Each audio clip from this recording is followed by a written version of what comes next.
Hey guys, Dominique Rogers here. Welcome to Catalyst, the podcast. I am actually in Las Vegas, Nevada, and I got to sit here with Andrew Taylor.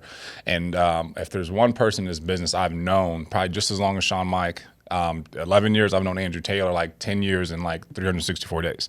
Because we came into this business very similar times, backgrounds young, and really looking at what he's built over the past 10 years, and not just, teaching agents how to sell and hiring and recruiting, but really from being in the trenches, dude.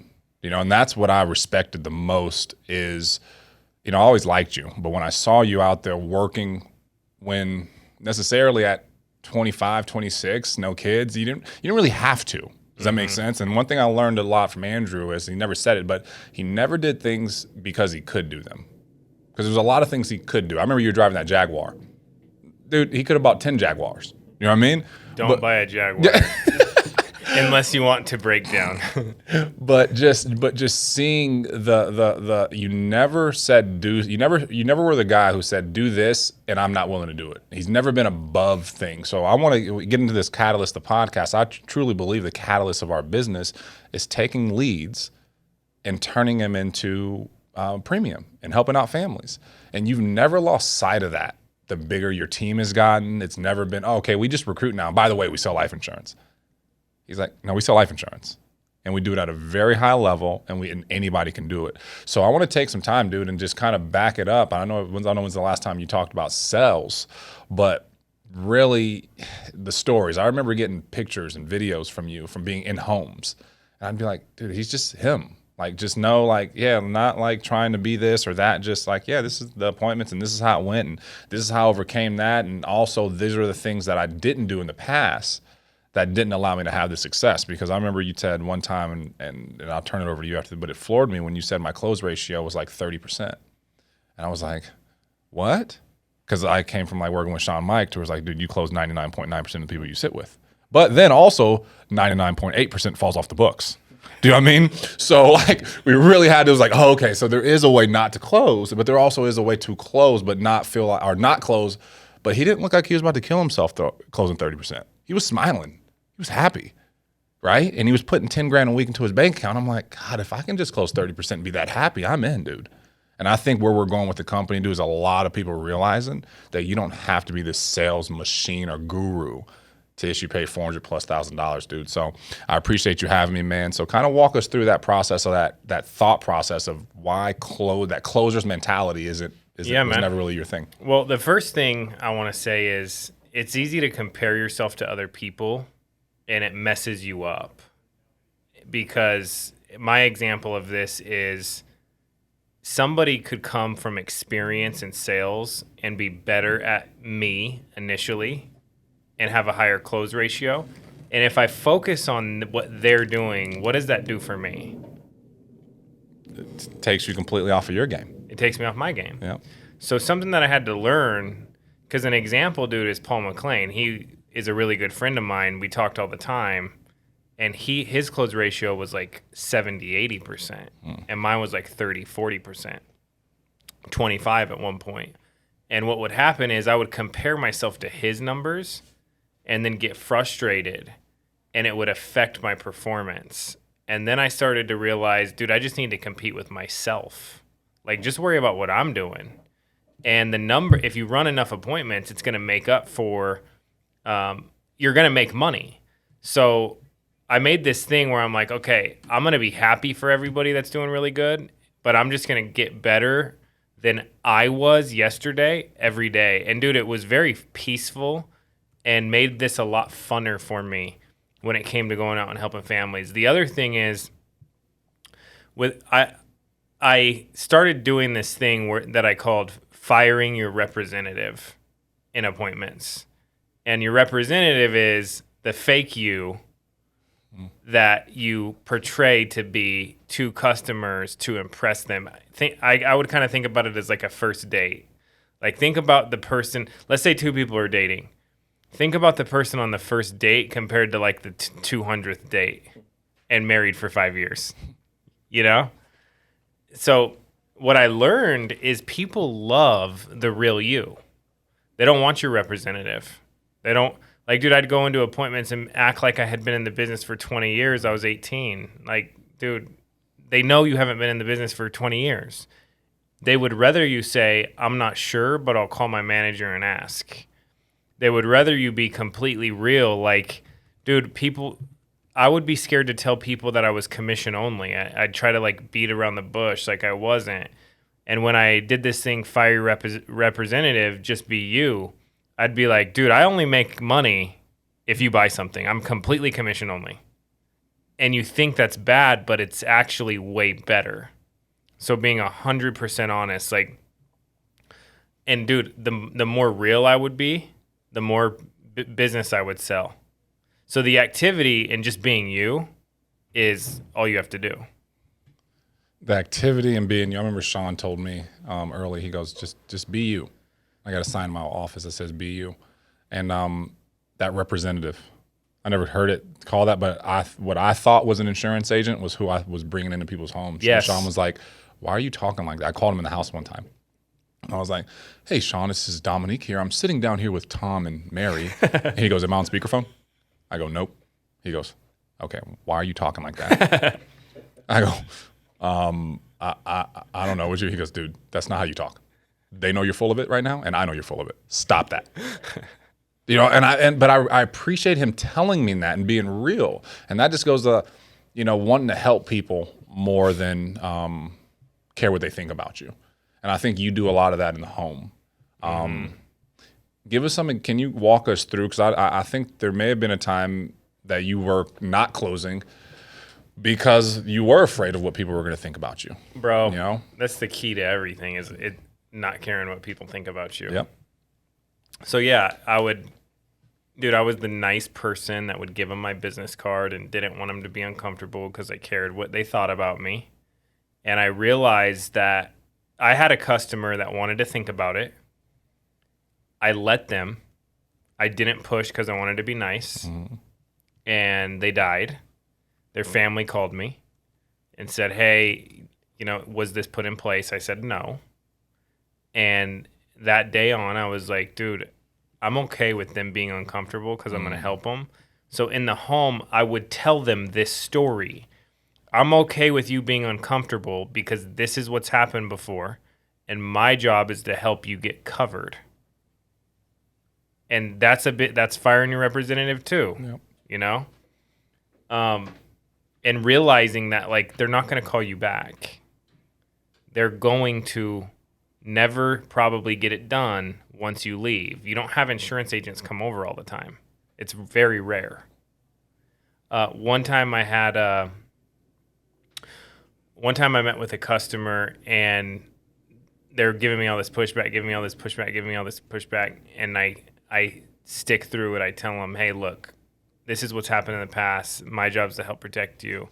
And then afterwards, they're like, after they sign, they're like, thank you so much. We feel so good that this has finally been done. And dude, if you don't know how good it feels to have life insurance, go buy life insurance. Because if it actually does feel good. How long was it before you had your first death claim? Maybe, dude, you know what's crazy? So I got my license and I don't like to bother friends and family, but I'm not against helping friends and family if they need help, And I had my friend's dad had reached out about insurance, talked about it, and I didn't want to bother them, so I didn't really follow up, but they did engage in wanting info. Dude, they had a young heart attack, died. I went to the funeral, sat there as they tried to figure out how to pay for everything and what a disaster their life was in and watched the entire thing. And I'm like, dude, this is the real deal. And that messed me up, man. I even put a picture of his memorial guide or whatever it was that they put out there about his life. What would you call that? Or obituary? Yeah. So I took that, the front page of it with this picture, put it on my dialing folder, dude. And every day I would make calls. I would look at that because when I would make calls, I would think I'm bothering people, which is really dumb. but I'd be like uncomfortable, like I'm going to be bothering this person. And so I would look at this as a reminder that I'm actually helping people just so I could get through my calls. So it really wasn't the actual death claim. It was just experiencing. Dude, the reality of it. Yeah. And then, dude, yeah, man, it's like everybody knows people that die, and you think, how could somebody not buy this? But then you forget because time goes by. We think we're invincible again. We forget that life's short, and all of a sudden we sell ourselves that everyone doesn't need it. It doesn't come out that way in the home. You start closing less deals again until something happens. Dude, so you remember my stepdad died. Yes. Randomly, super sad. And I remember talking with my mom after, and in my head, like, she was so sad. He had no life insurance. I sold life insurance, which was the most bizarre thing ever, right? And I'm thinking in my head, nobody is going to tell me no when I sit down with them about this. Like, that was my thought. I was like, how could anybody tell me no? Dude, I went like 50 appointments in a row, sold every single one. And you think that's not a coincidence. It was just the way I was communicating and how much I believed in it. And then time goes on and we forget, you know? As it pertains to setting that structure in the home, because I think when it's on your mind, you have a crazy intentional focus on putting the clients first and bringing out the why. What are some things? How does confidence and cash flow and things like, how do you stay in check with the client and the real reason why as you're building this thing? So when you're desperate and you need to pay your light bill, it's really hard. And the only way to not think about yourself is to have a lot of appointments, because then you're not so worried. So when you start, it's important that you immediately have what we say 25 to 35 appointments per week, and you'll be so busy that you can truly focus on helping a customer. But if you have 1 or 2 appointments, you're going to be thinking about, if you don't make this sale, that you are in big trouble, which is impossible for you to think about them, which is what I did. Dude, I'd go to an appointment and I'd think, I hope I make this sale so I don't lose my $9 in gas money that I used to drive here. That's how I started in this business. Yep. What does that have to do with helping the client? I didn't go, I really hope I could help this family get protected in my head. I said, I hope I don't lose this. So, dude, immediately walking in the door, that's 2 completely different mindsets. And I don't care what anybody says. There is some type of energy or something that people can feel when you walk into their house. There is something there. 100%. And then I'd say on the other side, when you do, I remember I'd be 10 appointments in a day, and I'd just be kind of confused on, like, why aren't they buying insurance? Like, what's going on? And I remember I called Sean, and Sean was like, dude, like, he started asking me questions about the client. Like, all right, what's their kid's name? Where do they live at? What do they do for work? And I was like, He goes, dude, you got cocky, bro. Mm-hmm. You know what I mean? Like, you start, like, you forget what got you there. Yep. And you just start expecting everybody to say yes. You know, and then I started to take a step back and start asking all these questions again. But as you start really ramping this thing up and start closing more, I would say good, but like, I don't think anybody's that good. But you start closing more, you can forget the why and the questions and things like that. So what is, as it pertains to buying leads, you guys are really good at promoting leads and buying leads. What's that communication like with a new agent, and how do you talk to a new agent about leads? Usually before we even hire them, we let them know that, and there's very few people that can sell and be profitable for a long time, and they don't need leads. But I'm not one of them. Mm-hmm. And I wouldn't be in this business if it wasn't for leads. So what I share with people is, hey, you're going to want to invest in leads immediately, or this might be too premature. You might want to keep doing what you're doing now. Because if you don't, there's not going to be a lot of business, and you probably won't make it. And then, dude, really a lead purchase could be one time, and you can play with the house's money. You know what I'm saying? Right. Like, I love going to the casino and playing with the house's money. But let's say you buy $500 in leads and you make $2,000. Well, you can take that $2,000 and use that as your reinvestment for the next week and make $5,000, and you then do that again for the next week, and it's always the house's money. Like, this is literally a business that you can start with damn near nothing. But it is a business. And I also try to express the fact that you want to be self-employed, have all these benefits. That takes several $100,000 in most industries that you got to get a loan on up front that you'll probably be paying off the rest of your life, you know? Yeah.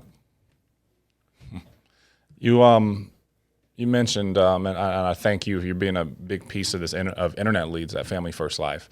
And when they started, there was, and still a little bit, that they don't work or this, how do you deal with that, and how do you teach? Because they obviously work. We sell a ton of them. Mm-hmm. But with new things coming in, how do you keep new agents? Yes, new agents and new lead types. New agents do better.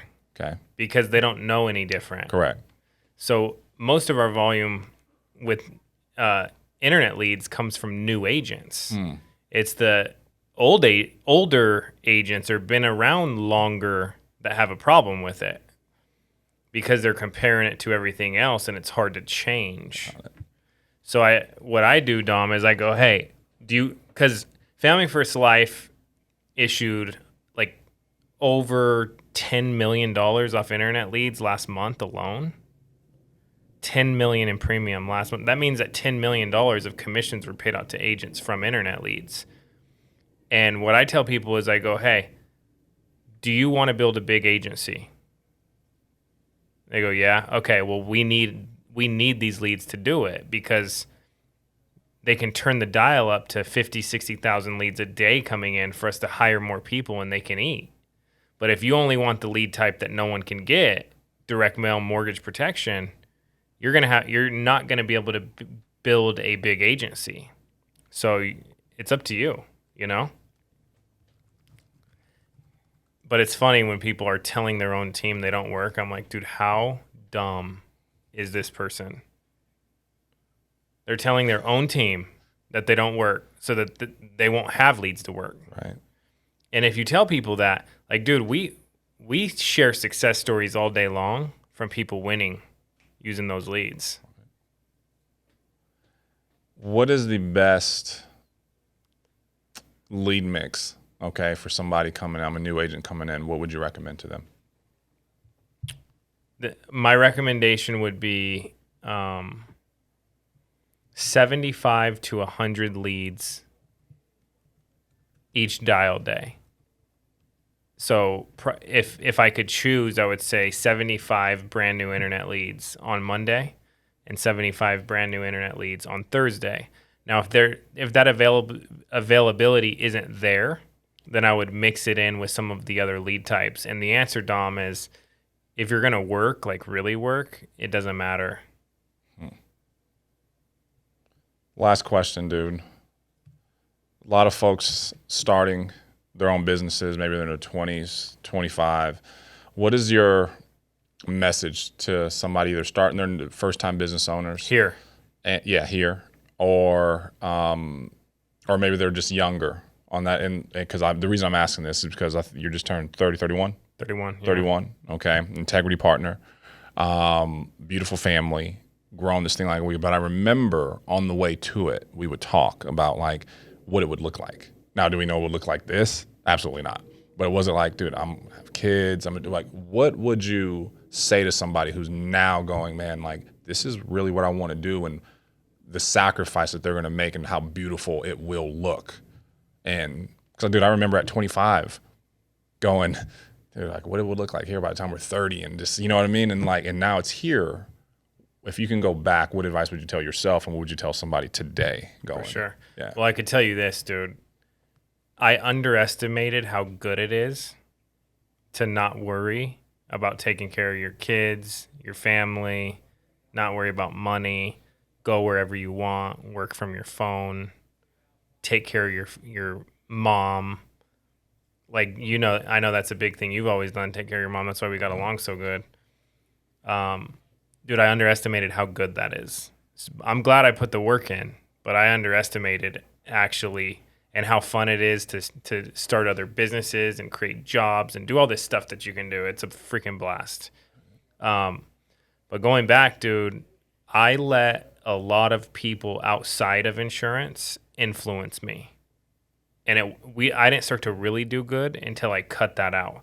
So let's say if I could go back to my younger self, I would limit the time I spend with people that are distracting me and not going in my direction. I'd stop caring what they thought earlier. I wouldn't listen to my uncle, my aunt. I wouldn't listen to my mom about life insurance. She doesn't know. She doesn't sell life insurance. I wouldn't listen to anybody except the people that are doing well. I wouldn't try to be too smart. So every time I tried to be too smart, let me create my own leads. Let me create my own door knock campaign, door hanger campaign. Let me create, this. I spent all my time creating that with no result and got off track of what was working, which is this machine of getting agents making money fast. So I'd stop doing that and do like that. I don't know what that analogy is, but the horse with their blinders on where they can't see left, they can't see right. I would be that. I'm going to tell you about my life. I would have stopped drinking all night, every weekend.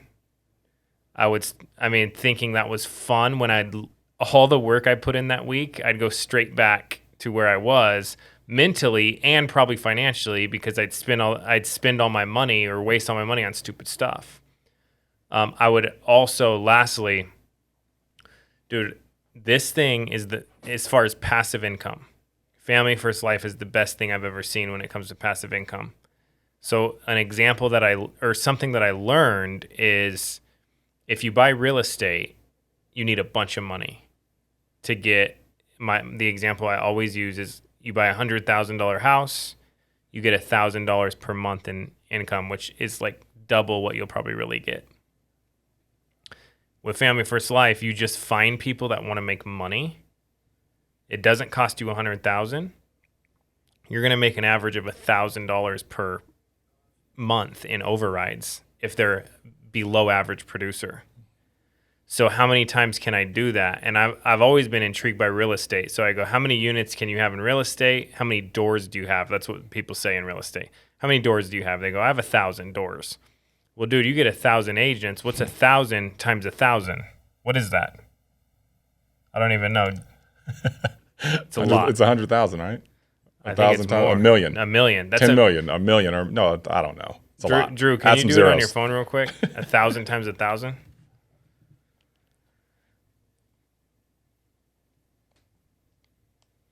Yeah, a million. Okay, that's $1 million a month. So that's in overrides. Dude, it's the best thing ever if you stay the course and don't let people distract you and don't give a crap what people think.